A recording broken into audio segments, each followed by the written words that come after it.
Assalamualaikum warahmatullahi wabarakatuh. Halo adik-adik semua, apa kabar? Semoga kalian semangat ya untuk belajar hari ini. Kali ini kita akan belajar mengenai sistem peredaran darah manusia. Yuk langsung saja kita mulai pembelajaran hari ini.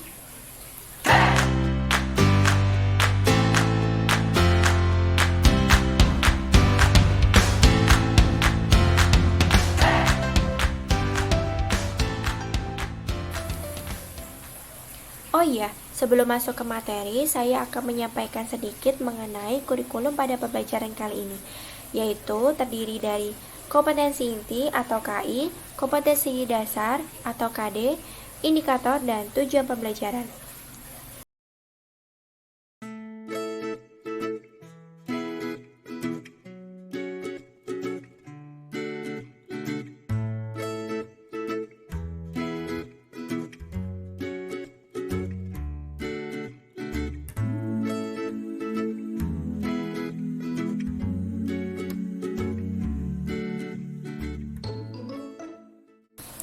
Tujuan pembelajaran.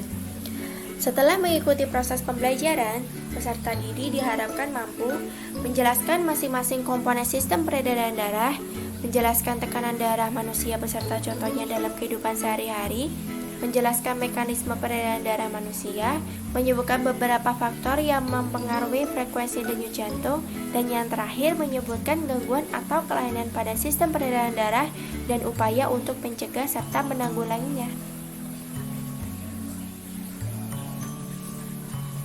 Nah, berikut materi yang akan kita bahas kali ini, yaitu yang pertama ada komponen sistem peredaran darah, yang kedua faktor yang mempengaruhi denyut jantung, dan yang ketiga tekanan darah manusia, kemudian yang keempat mekanisme sistem peredaran darah manusia, kemudian yang terakhir yaitu gangguan pada sistem peredaran darah.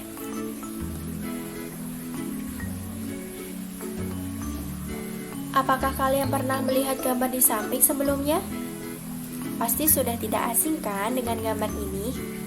Ya, gambar di samping menggambarkan orang yang sedang melakukan donor darah. Tahukah kamu, ternyata 8% dari total berat badan kita adalah darah loh. Darah sangat penting untuk tubuh kita yang memiliki kegunaan banyak sekali. Karena kegunaannya yang banyak, makanya darah mempunyai komposisi yang lumayan kompleks. Yuk kita simak lebih lanjut mengenai darah yang termasuk ke dalam komponen sistem peredaran darah. Komponen sistem peredaran darah. Apa saja sih komponen dari sistem peredaran darah? Sistem peredaran darah manusia tersusun atas pembuluh darah dan beberapa organ, yaitu terdiri dari yang pertama, darah, kemudian ada pembuluh darah, dan yang terakhir adalah jantung.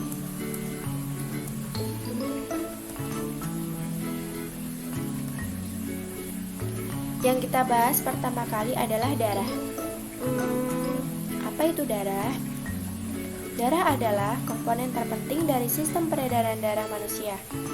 Darah berperan sebagai pembawa nutrisi, oksigen, hormon, dan antibodi ke seluruh tubuh.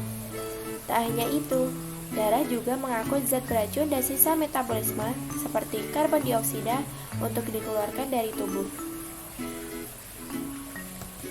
Darah manusia terdiri atas beberapa bagian yang meliputi dua komponen utama, yaitu plasma darah dan sel-sel darah. Plasma darah merupakan cairan berwarna kekuningan yang mengandung berbagai zat penting seperti hormon dan protein. Plasma darah adalah komponen penyusun darah yang paling banyak. Sebesar 55% bagian darah adalah plasma darah, dan kurang lebih 45% bagian dari darah adalah sel darah merah, dan sisanya adalah sel darah putih. Sel-sel darah yang pertama yaitu ada sel darah merah atau eritrosit yang berfungsi sebagai pembawa oksigen dan karbon dioksida. Kemudian sel darah putih atau leukosit merupakan komponen utama dari sistem kekebalan tubuh.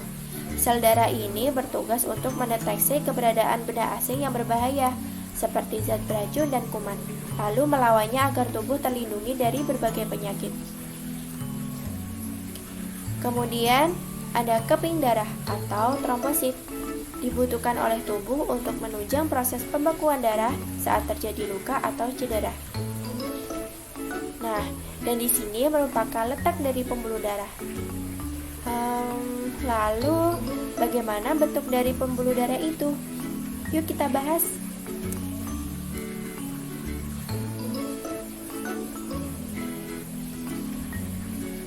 Pernahkah kalian mengamati bentuk dari pembuluh darah? Memang pembuluh darah itu bentuknya seperti pipa-pipa gitu. Gunanya yaitu mengalirkan darah. Jadi, jika dijelaskan lebih detail lagi, pembuluh darah adalah bagian dari sistem peredaran darah yang berfungsi untuk mengedarkan darah dari jantung ke berbagai organ dan jaringan tubuh maupun sebaliknya. Nah, pembuluh darah pada manusia terdiri dari 3 jenis. Yang pertama, pembuluh nadi atau arteri, kemudian pembuluh darah balik atau vena, dan pembuluh darah kapiler. Yang pertama, pembuluh nadi atau arteri. Pembuluh darah ini bertugas membawa darah yang kaya akan oksigen dari jantung menuju seluruh jaringan dan organ tubuh kecuali pembuluh darah arteri pulmonalis. Darah bersih dipompa keluar dari jantung akan melalui pembuluh darah utama atau aorta dari bilik kiri jantung. Aorta ini kemudian bercabang menjadi pembuluh darah arteri yang lebih kecil atau arteriol yang menyebar di seluruh bagian tubuh. Kemudian yang selanjutnya yaitu pembuluh balik atau vena. Pembuluh darah vena berfungsi untuk membawa darah dari seluruh jaringan dan organ tubuh untuk kembali ke jantung, baik dari seluruh tubuh atau dari paru-paru. Pembuluh vena besar atau vena cava membawa darah kotor yang mengandung karbon dioksida dari seluruh tubuh untuk dialirkan ke paru-paru dan ditukar dengan oksigen melalui proses pernapasan. Sementara itu, vena pulmonalis atau vena paru membawa darah bersih yang kaya oksigen dari paru-paru menuju jantung. Kemudian yang terakhir yaitu pembuluh kapiler. Pembuluh darah kapiler merupakan pembuluh darah yang berfungsi sebagai tempat pertukaran zat, bisa oksigen, karbon dioksida, nutrin, zat kimia, sampai sisa metabolisme. Dan pembuluh darah kapiler adalah pembuluh halus yang memiliki dinding yang tipis dan menjadi penghubung antara pembuluh nadi atau arteri dan pembuluh balik atau vena.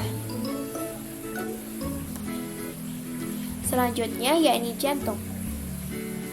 Jantung merupakan salah satu organ vital dalam tubuh manusia yang berfungsi untuk memompa darah ke seluruh tubuh. Di dalam jantung terdapat 4 ruang yang terbagi menjadi 2 bilik atau ventricle dan 2 serambi atau atrium. Serambi dan bilik kiri jantung berisi darah bersih yang kaya oksigen, sedangkan bilik dan serambi kanan berisi darah kotor. Terdapat 4 ruang di dalam jantung, juga dilengkapi 4 katup yang berfungsi untuk menjaga aliran darah mengalir ke arah yang tepat. Dan ini merupakan letak dari serambi kanan. Kemudian sebelah sini adalah serambi kiri. Kemudian di sini adalah bilik kanan. Dan kemudian di sini adalah bilik kiri. Nah, serambi kanan ini menerima darah yang mengandung CO2 dari seluruh tubuh. Kemudian bilik kanan memompa darah yang mengandung CO2 ke paru-paru.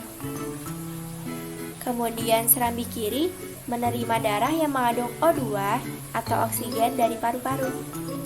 Kemudian yang terakhir yaitu bilik kiri, yaitu memompa darah yang mengandung oksigen ke seluruh tubuh. Faktor yang mempengaruhi denyut jantung. Faktor yang mempengaruhi denyut jantung diantaranya kelamin dan aktivitas tubuh, yaitu yang pertama kegiatan atau aktivitas tubuh. Orang yang melakukan aktivitas memerlukan lebih banyak sumber energi berupa glukosa dan oksigen dibandingkan dengan orang yang tidak melakukan aktivitas seperti duduk santai atau tiduran. Untuk memenuhi kebutuhan sumber energi dan oksigen tersebut, jantung harus memompa darah lebih cepat. Kemudian yang kedua yaitu jenis kelamin. Pada umumnya, perempuan memiliki frekuensi denyut jantung yang lebih tinggi daripada laki-laki. Pada kondisi normal, denyut jantung perempuan berkisar antara 72 sampai 80 denyutan per menit. Sedangkan denyut jantung laki-laki berkisar antara 64 sampai 72 denyutan per menit. Kemudian yang ketiga yaitu suhu tubuh. Semakin tinggi suhu tubuh, maka semakin cepat frekuensi denyut jantung. Hal ini terjadi karena adanya peningkatan proses metabolisme sehingga diperlukan peningkatan pasokan oksigen dan pengeluaran karbon dioksida. Kemudian yang keempat yaitu umur. Pada janin, denyut jantung dapat mencapai 140 sampai 160 denyutan per menit. Semakin bertambahnya umur seseorang, semakin rendah frekuensi denyut jantung. Hal ini berhubungan erat dengan makin berkurangnya proporsi kebutuhan energinya. Kemudian yang terakhir yaitu komposisi ion. Berdenyutnya jantung secara normal tergantung pada keseimbangan komposisi ion di dalam darah. Ketidakseimbangan ion dapat menyebabkan bahaya bagi jantung. Tekanan darah manusia. Tekanan darah merupakan kekuatan yang diperlukan agar darah dapat mengalir di dalam pembuluh darah dan beredar mencapai semua jaringan tubuh manusia. Manusia memiliki sistem peredaran darah tertutup. Darah juga merupakan fluida. Oleh karena itu, aliran darah manusia menghasilkan tekanan. Darah akan memberikan tekanan pada dinding pembuluh darah saat darah mengalir di pembuluh darah. Hal ini terjadi karena adanya dorongan saat jantung memompa darah untuk dialirkan ke seluruh tubuh. Tekanan darah dapat diukur dengan menggunakan alat tensimeter. Tekanan darah diukur di dalam pembuluh nadi besar pada tangan bagian atas seperti pada gambar, di mana hasil pengukuran dinyatakan dalam dua angka seperti 130/90 seperti pada gambar di sini. Nah, hasil pengukuran dinyatakan dalam bentuk angka yakni sebagai tekanan sistol, yaitu tekanan ketika jantung memompa darah dan memasok darah ke seluruh tubuh, sedangkan tekanan diastol yaitu tekanan pada jantung saat periode istirahat di antara detak jantung dan memasok darah ke jantung dengan cara mengisi arteri koroner. 130 ini sebagai tekanan sistol, sedangkan 90 sebagai tekanan diastol.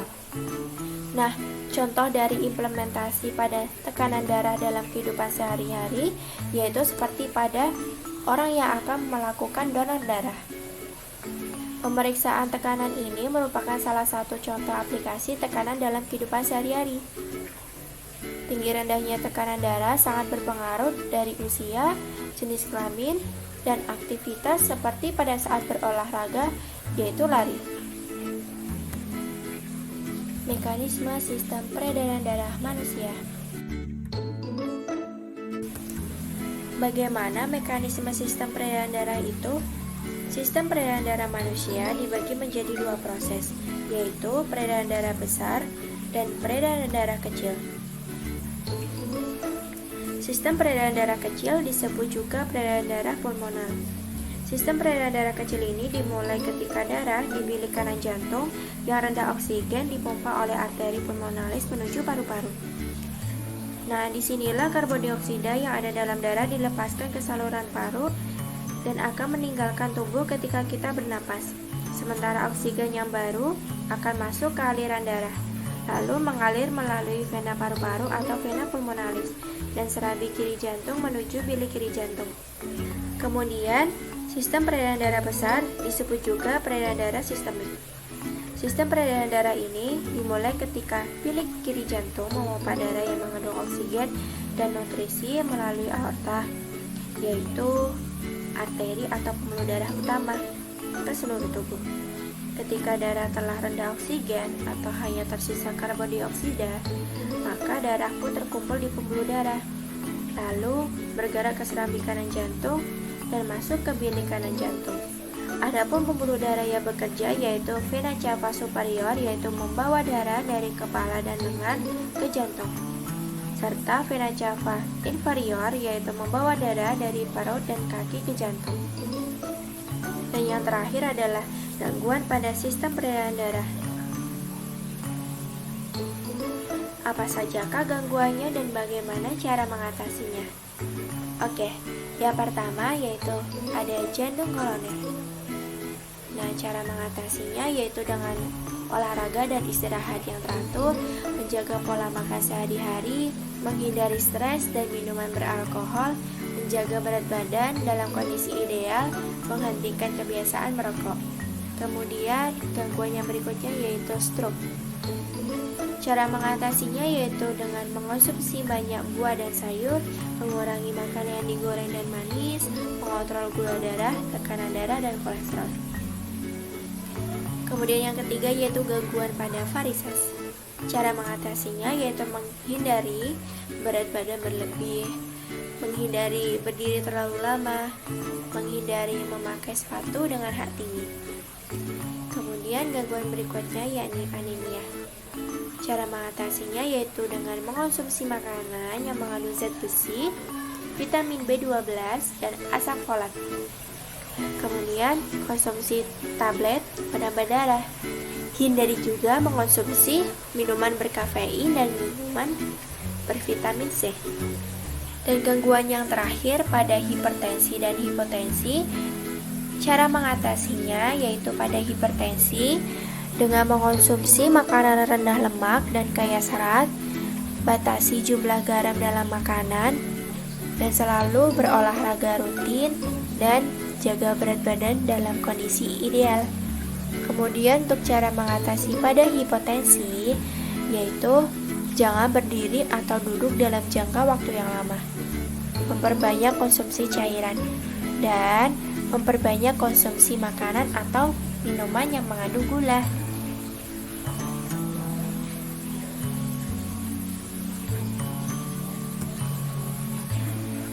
Nah, setelah menonton video ini, adik-adik diharapkan dapat mengakses link di bawah ini untuk mengikuti dan menyelesaikan sebuah kuis pada link yang telah tersedia.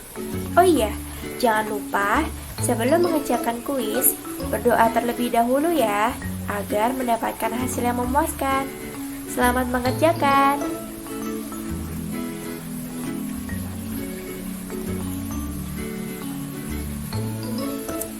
Baik, terima kasih telah menyimak video ini hingga akhir dan sampai jumpa di video berikutnya.